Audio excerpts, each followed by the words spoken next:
Sosial şəbəkələr və qısa videolar yaddaşa və diqqətə necə təsir edir? Burada əsas məsələ sosial şəbəkələrdən istifadə etməmək yox, necə istifadə etməkdir.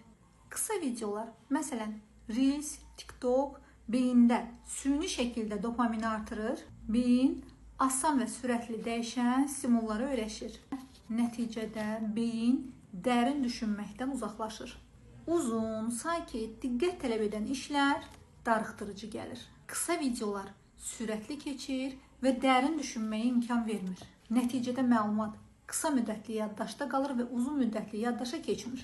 Növbəti scroll refleksi. Yəni, beyin öyrəşir ki, bunu bəyənmədim, növbətiyə keç.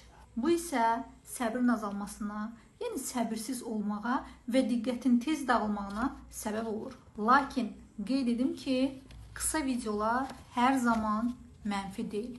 Hansı hallarda davamlı qısa videolar izləmək problem yaradır?